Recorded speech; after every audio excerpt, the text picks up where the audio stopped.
Okay, இப்போ Lanka IOC petrol நிரப்பு நிலையத்துக்கு முன்னால் இந்த வேலையில்லா பட்டதாரிகள் தங்களுடைய போராட்டத்தை வந்து முன்னெடுத்து வந்திக்கணும்.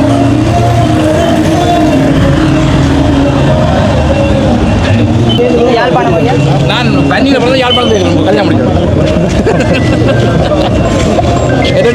பெறுவார் இவ்வளோ தேர்தல் பெறுவார். அதுக்காண்டி போராட்டம் செய்யணும்.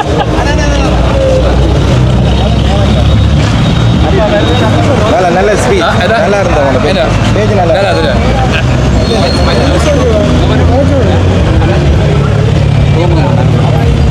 இப்போ அது போராட்டக்காரர்கள் ரெண்டு பட்டதாரிகள் எல்லாமே இல்லை நிற்கிறாங்க. ரெண்டு பேனர் பதாகைகளை ஏந்தி கொண்டு போராட்டத்தில் நிற்கிறாங்க. பாருங்க, பட்டதாரிகளின் கனவுகளை அரசு உயிர் கொடுக்குமா பாருங்க, எல்லாருமே இதில் நிற்கிறாங்க.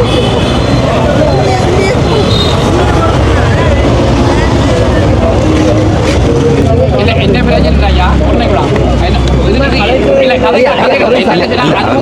அனுமதி அளிக்கப்பட்டால் நான் கூட்டி கடை ஏன்னா அதுக்கான பாதுகாப்பு படை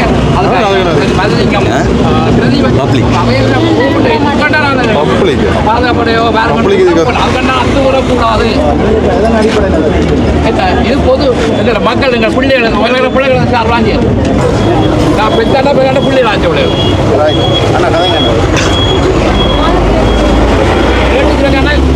விவசாய கீறி போட்டு பார்த்தா செய்ய பார்த்தா செய்யாது.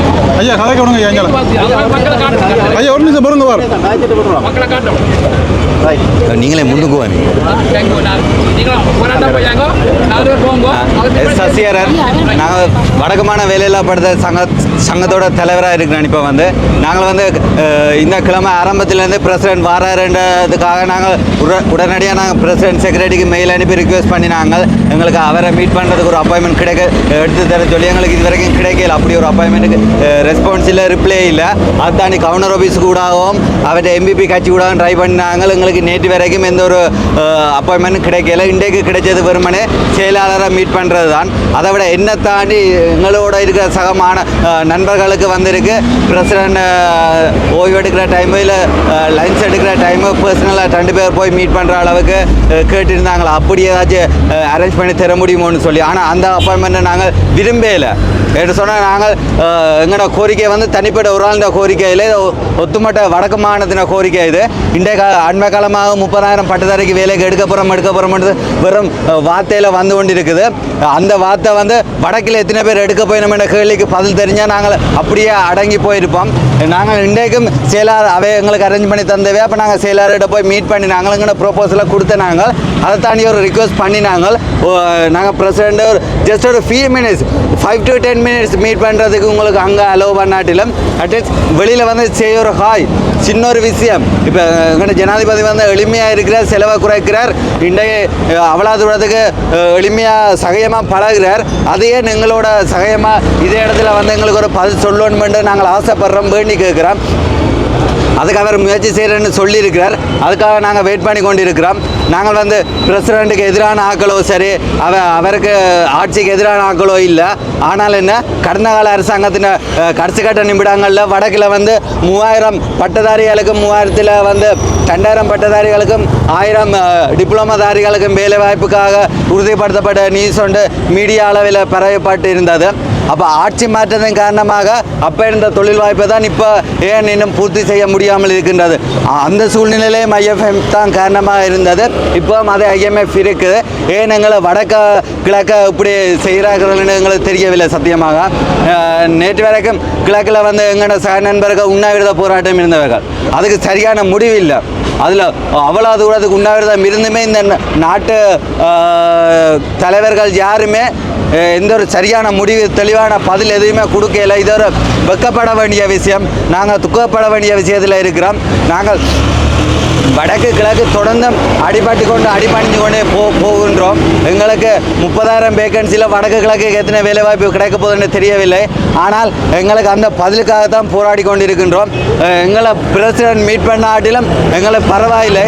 ஆனால் இந்த அரசாங்கம் யோசிக்க வேண்டும் என்னவென்று சொன்னால், ஒரு ஓட்டுக்காக மக்களை சந்திக்கிற அரசாங்கம் மக்களின் தேவையை பார்ப்பதற்கே சந்திக்க முடியவில்லை. அவருடைய வேலை சுமை பழுவால் அவருடைய பிஸி டைமில் அவருடைய நோக்கத்துக்காக வந்துட்டு போயிருக்கிறார். அதே அவளா சுமையும் வந்து அவர் ஆட்சியில் இருக்கும்போதும் இருக்கின்றது தான். எலெக்ஷன் டைம்லேயும் அதே அவருடைய வேலைகள் அவருடைய சுமைகள் இருக்கத்தான் செய்யும். அப்படி இருந்தும் கூட மக்களை சந்திக்கிறார்களானு. ஏன் இப்பொழுது எங்களுக்காக ஒரு 5 நிமிஷம் ஒரே ஒரு 5 நிமிஷம் ஒதுக்கி வந்து எங்களுக்கு இதில் ஒரு பதில் கிடைக்குமா இருந்தால் நாங்கள் சந்தோஷமாக கலைஞ்சு போவோம். எங்களுக்கு நேற்று தடை உத்தரவுக்காக விண்ணப்பிக்கிறதுக்காண்டு போலீஸார் கோரிக்கப்பட்ட விண்ணப்பத்துக்கு நேற்று நீதிமன்றத்துக்கு சென்றிருந்தோம். அதில் போலீஸாரின் விண்ணப்பம் வந்து நிராகரிக்கப்பட்டது. அது போலீஸாருக்கும் சம உரிமை இருக்குது, எங்களுக்கும் சம உரிமை இருக்குன்ற ஒரு சமாதான ரீதியாக ஒரு நட்பு ரீதியாக பயணிக்கின்றோம் ஒரு முடிவெடுத்து. ஸோ எங்களுக்கு இந்த இடத்துல எங்களுக்கு பிரசிடென்ட் இன்றைக்கு வந்து ஒரு 5 நிமிஷம் எங்களுடைய குறையை கேட்கணும். நாங்கள் ப்ரொப்போசல் கொடுக்குறது சரி. ஒரு சாதாரண டாக்டர் வந்து வெறும் கிளினிக் காட்டை பார்த்து அவருக்கு மருந்து எழுதி கொடுக்க இயலாது. பேஷண்ட்டின் நோயாளின கையை தொட்டு பார்க்கணும். அதைத்தான் நாங்கள் ஆசைப்படுறோம். எங்கட வலியை உணரணும். இதில் இவ்வளோ பிள்ளைகளும் எத்தனை போராட்டத்துக்கு வந்திருக்கிறாங்க. எங்கட வலியை நாங்கள் அவருக்கு தெரியப்படுத்தணும். அதுக்காக தான் நாங்கள் இன்றைக்கு ஒன்று கூடி இருக்கிறோம். அவருக்கு எதிரான செயற்பாடு இல்லை, முற்று முழுதாக அமைதியான ஒரு செயற்பாடு தான். பாதுகாப்பான முறையை முன்னெடுத்துக்கின்றோம். எங்களுக்கு இவ்வளோ தூரத்துக்கு எங்களை ரீச் ஆகி தென்னிலங்கை வரைக்கும் எங்களுடைய கோரிக்கையை கொண்டு சேர்த்த மீடியா நண்பர்களுக்கும் ஒவ்வொருவருக்கும் எங்களுக்கு இந்த சந்தர்ப்பத்தில் கும்பிட்டு நன்றியை சொல்லி வாழ்த்தி விடைபெறுகின்றோம். நன்றி. வந்துட்டு எல்லாம் நின்று 100. ஓகே, நான் இப்போ ஜனாதிபதி செய்கிறது உள்ளுக்கு போனீங்க, மாவட்ட செயலத்துக்குள்ளே போனீங்க. ஜனாதிபதியை சந்திச்சிட்டிங்களா என்ன மாதிரி? இல்லை, ஜனாதிபதியை சந்திக்கல. வெளியில் வச்சு அதுக்குள்ளே கொண்டு போயிட்டுக்காங்கால கொண்டு போய் ஜனாதிபதி இந்த செக்ரட்டரின்னு சொல்லி ஒருத்தர் வந்தவர். ஓகே. அவர் வந்து எங்களோட கடிதத்தை எங்களோட காட்சி போட்டு எங்களோட கடிதத்தை வாங்கினவர். ஓகே. வாங்கி அவர் சொன்னார் ஆளுநர் ஊடாக உங்களுக்கு அந்த தகவலை உங்களுக்கு தாரம்னு சொல்லி இப்போ உடனே கொண்டே உள்ளுக்குள்ளே கதைச்சு உங்களுக்கு நல்ல ஒரு முடிவு தருவோம். ஓகே. நீங்கள் தொடர்ந்து வேலை செய்ய. நீங்கள் எது சம்பந்தமான பிரச்சனையை வந்து முன்வச்சிங்க? எங்களுக்கு வந்து நாங்கள் 2016ஆம் ஆண்டிலிருந்து இன்று வரைக்கும் வேலை செய்திருக்கிறோம். கிட்டத்தட்ட 10 வருஷம் ஆச்சு. நிரந்தர நியமனம் தருவினம்னு சொல்லி எங்களுக்கு முதல்ல ராஜசேனா சுகாதார அமைச்சராக இருக்கைக்க அப்பாயின்மெண்ட் தந்தது. 1 வருஷத்தில் உங்களுக்கு பவுன் தரணும்னு சொல்லி 22,000 சம்பளம்னு சொல்லி இந்த 1 வருஷத்துக்கு 22,000 சம்பளம். அதுக்கு பிறகு உங்களுக்கு பவுன் தந்து உங்களுக்கு நிரந்தர நியமனம் தருவடம்னு சொல்லி தந்தது அரசாங்க வேலையில் கவர்மெண்ட்டுக்கு. உங்களுக்கு அரசாங்க வேலை பேமெண்ட் ஆக்கிட்டோம். இந்த வரைக்கும் 22,000 சம்பளமாக தான் வேலை செய்யுங்க. 10 வருஷமாக வேலை செய்யுங்க. 10 வருஷமாக வேலை செய்யுங்க. 10 வருஷமாக வேலை செய்யுங்க. உங்களுக்கான அதுக்குரிய நடவடிக்கை எதுவுமே இந்த அரசாங்கம் எடுக்கல. இதுவரைக்கும் இந்த அரசாங்கம் எடுக்கிறேன்னு சொல்லி இடையிலே ஒருக்கா என்பிக்கு எழுத சொல்லி இதில் கொஞ்சம் பேர் ஓஎல் ரிசல்ட்ஸ் இல்லாமல் இருக்கிறோம். ஓகே. அதில் அதுக்கு பதிலாக நீங்கள் என்பிக்கு எழுதுங்கன்னு சொல்லி நாங்கள் எல்லாருமே எழுதினாங்க. ஓகே. எழுதினாக்களும் இருக்கு. 600 பேருக்கு மேலே எழுதினாங்க. கொழும்பில் போய் தான் எழுதினாங்க. இங்கே எங்கட அதுலேயும் எங்கட ஹாஸ்பிட்டலில் எழுதி தான் போனாங்க. கொரோனாக்கில் வேலை செய்தாங்க. இந்த கொரோனா நடவடிக்கை வந்து கொரோனாக்கே வேலை செய்தாங்க. அதுக்குள்ளே எனக்கு கொரோனா வந்தது. கொரோனா வந்து 26 நாளுக்கிட்ட நான் வேலைக்கு போயில்லாத ஒரு கட்டத்தில் இருந்தேன். நான் அதுக்கு மெடிக்கல் கொடுத்து எங்களுக்கு சம்பளம் தர இல்லை. அந்த 22,000 ரூபா தான். 22,000 ரூபா சம்பளம் அப்படியா? பெர்மனண்ட் இல்லாத அப்படியா? அந்த 22,000 ரூபா சம்பளத்தில் 23 நாள் போகணும் வேலை. அதுக்கு குறைய போனால் 710 ரூபா வட்டி வீணம். ஒரு நாள் போகாட்டா 710 ரூபா அதுலேயும் வட்டி வீணம்.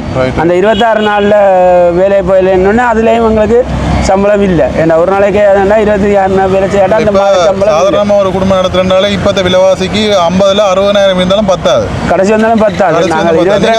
22,000 சம்பளத்தை வச்சு நீங்கள் எவ்வளோ கஷ்டங்களை அனுபவிச்சிருப்பீங்கன்றது ஒரு சாதாரண மனுஷனா எனக்கு விளங்குது. உண்மையில எனக்கு கிட்டத்தட்ட 3-4 லட்சத்துக்கிட்ட கடன் வந்துட்டது. அதுவும் பேங்கில் கடன் வந்துட்டு கிட்டத்தட்ட இதை நம்பி எல்லார்டையும் கடன் வாங்கி கிடந்த நகைகள் தாலி கொடிகள் எல்லாம் அடகு வச்சு இப்போ ஒரு கடைசி கட்டத்துக்குள்ளே வந்திருக்கிறோம். உண்மையாக இந்த சார் ஜனாதிபதி ஐயா நல்லமன்று சொல்லி எல்லாரும் போட்டு இந்த ஜனாதிபதியாக வந்திருக்கிறார். அதே மாதிரி இந்த யாழ் மாவட்டத்துக்கு கால் வச்சிருக்கிறார். 2-3 தடவை வந்துட்டார். நாங்கள் அவரை கதைப்பம் கதைக்க முடியாமல் போயிட்டு. ஏன்னா இன்றைக்கு நாங்கள் இந்த எல்லாரும் ஒட்டுமொத்தமாக வராமல் யாழ் மாவட்டத்துக்கு எல்லாரையும் கொண்டு தேட்டி ஆர்ப்பாட்டம் பாதுகாப்பு பிரச்சனை என்ற ரீதியில் ஒரு எங்களுக்கு இல்லை அவர்கிட்ட பாதுகாப்பு பிரச்சனை ஆர்ப்பாட்டம் செய்ய வேணாம்னு சொல்லி அறிவித்தபடியே நாங்கள் ஒரு ஆள் வந்து இந்த கடிதத்தை நேரடியாக கொடுப்போம் என்று வந்தால் அதை சொல்லினா பதியப்படாத ஆக்களுக்கு வரைக்கும் இல்லையான்னு சொல்லி இது சம்பந்தமாக ஆர்ப்பாட்டம் செய்கிறதா இருந்தீங்க? ஆர்ப்பாட்டம் என்ன கோட்ஸ் ஓடர் விடாத நாங்கள் கோட்ஸ் ஓடர் விட்டால் தானே பாதுகாப்பு பிரச்சனையால் இந்த இது செய்யவும் கூடாது. ஏன்னா கவர்மெண்ட்டுக்குள்ள நாங்கள் வேலை செய்து கொண்டு 22,000 வேண்டாலும் ஊதியம் எடுத்துக்கொண்டு கவர்மெண்ட்டுக்கு எதிராக செயல்படக்கூடாது என்றபடியே அகிம்சையாக ஒரு சாதாரணமாக ஒரு மகனாரி கொண்டே கொடுத்தா சந்தோஷமாக இருக்கும். சாதாரணமாக ஒரு மாதம் வந்து கடைசி 40,000-50,000 கடைசி வந்தது தான். அதே வந்து சமாளிக்கிறது இப்போ கஷ்டம்னு சொல்லி ஆனால் நாங்கள் 22 கடன் பட்டு வாழ்கிறோம். இந்த 10 வருஷமாக வேலை செய்தும் கடன் பட்டு வாழ்கிறோம்னு சொல்லி சொன்னால் நாங்கள் ஒரு ஆளாக தான் இருக்கோம். மற்ற இதில் உண்மையாக ஒருத்தர் இடையில் கொரோனாவில் ஒரு ஆள் செத்தது இந்த மாவட்டம் இல்லை. எங்களோட குருநாலங்கி ஒரு ஆள், எங்களோட டெங்குக்கார ஒரு ஆள் செத்தது. எத்தனையோ பேர் வருத்தது உண்மையாக. ஏன்னா அந்த இன்டோர் ஃபோக்கிங் அடிக்க அந்த மாஸ்டர் சேஃப்டி பார்த்து தான் செய்கிறோம் நாங்கள், இல்லையாண்டு இல்லை. அது உண்மையாக அது ஒரு கெமிக்கல், நுழம்பு பூச்சி அதெல்லாம் சாயக்க எங்களோட உடலோட சேருது. அது இப்போ அப்படியான இதுகளை எல்லாம் செய்து கொண்டு இப்படியான ஒரு வேலை செய்து கொண்டு 10 வருஷமாக நாங்கள் செய்யக்க உண்மையான ஒரு கவர்மெண்ட் ஒரு தரமான இந்த கவர்மெண்ட் சொல்லிச்சுன்னா எங்களுக்கு நிரந்தர நியமனம் தரணும், கட்டாயமாக தரணும். தந்தால் தான் இப்போ வயசும் கூடி போயிட்டுது. 49 வயசாச்சு, 39 வயசு வந்து 49 லெட்டர் கொடுத்துருக்கீங்க. உங்களுக்கு நம்பிக்கை தந்துக்காங்களா? செக்யூரிட்டி தான் வந்து கதைச்சது. செக்யூரிட்டி எங்கள்கிட்ட வாங்கினவர். அவர் சொல்கிறாருன்னா உள்ளுக்க கொண்டே கொடுத்துட்டு நான் இதுக்கு நல்ல ஒரு முடிவு தாரேன்னு சொல்கிறேன். அந்த நம்பிக்கை இருக்குது. இருந்தாலும் அரசாங்கம் இப்போ 2-3 அரசாங்கங்களை காட்டி விட்டுதில்லை. அந்த ஒரு இதில் நாங்கள் கவலையாக இருக்கிறோம். ஆனால் இவர் செய்வார்ன்ற ஒரு நம்பிக்கை இருக்குது. என்னடா கிளீன் ஸ்ரீலங்கான்ற ஒரு கட்டத்துக்குள்ளே வந்தால் இந்த எங்களையும் பார்ப்பாருன்னு இதையும் க்ளீன் பண்ண வேண்டிய ஒரு வேலை மாதிரி தான் இருக்குது. அப்போ இதையும் கட்டாயமாக நீங்களும் ஒரு முக்கியமான ஒரு உண்மையாக பிஹெச்ஏன்னு சொல்லி சொன்னால் அவருக்கு கீழே இருந்து சகல வேலையும் செய்கிறோம். அவருக்கு உதவியாளராகத்தான் இது. உண்மையிலே எங்கள் சுகாதார பிரிவுக்கு கீழே வர்றபடியே நாங்களும் ஒரு முக்கியமான மற்ற இந்த சம்பளத்துக்கு ஒருத்தன் வேலை செய்கிறான்னு சொன்னீங்கன்னா எங்களை துப்புவாங்க. சாதாரணமாக இப்போ ஒரு மேசம் வேலையை போனாலே ஒரு நாளைக்கு 2,000 சம்பளம், 2,000 சம்பளம், 1,500 சம்பளம். 1,500 பார்த்தா உங்களுக்கு 710 ரூபா மாதம் 40,000 50,000 முளைக்கலாம் சாதாரணமாக. நீங்கள் இந்த அரசாங்கத்துக்காக இவ்வளோ நாளும் உதவி செய்து கொண்டிருக்கிறீங்க. நீங்கள் அதுக்குரிய பலன் கண்டிப்பாக உங்களுக்கு கிடைக்கணும் என்று என்னுடைய ஆசை. உண்மையாக கிடைக்கும்னு ஒரு நம்பிக்கை இருக்குது. ஆனால் எனக்கு கேள்விக்குறியாக தான் இருக்குது என்று தான் சொல்லணும் ஒழிய இருக்கும் என்று சொல்கிற அளவுக்கு இல்லை. காரணம் என்ன சொன்னால் எல்லா அரசாங்கத்தையும் கண்டு இதாண்டிட்டோம் கட்டாயமாக கிடைக்கும் நம்பிக்கை. ஒரு வேலையில் இருக்கிறீங்க, ஆனால் இப்போ வேலையில்லாம் படிச்சுட்டு பட்டதாரிகளும் இப்போ அவ்வளோ பேர் உங்களுக்கு தெரியும் தானே? இல்லை எங்களை பொறுத்தளவில் நாங்கள் படிச்சுட்டு பேசாமல் வீட்டில் இருந்துட்டாலும் சந்தோஷமாக குடும்பத்தோடு இருந்துக்கலாம். பட்டதாரிகளும் வந்து செய்து கொண்டு 7:30 சொல்லி 7:25 வேலைக்கு போய் 4:30 மட்டும் வேலை செய்கிறோம். அதை விட பொக்கிங் செய்கிறோம். Indoor booking, outdoor booking. அதை விட கொழும்புக்கு மீட்டிங்னு சொல்லி வாங்குவோம். அங்கே வாங்கன்னு சொன்னோன்னு இங்கேருந்து போகிறோம். கொழும்புக்கு சாதாரணமாக அவ்வளோ முடியும்னு உங்களுக்கு தெரியும். வேணவரால் அந்த 22,000 ரூபாய்க்குள்ள எல்லாம் ஓட்டணும்னா கடன் பட்டு தான் வாழணும். நன்றி. நன்றி.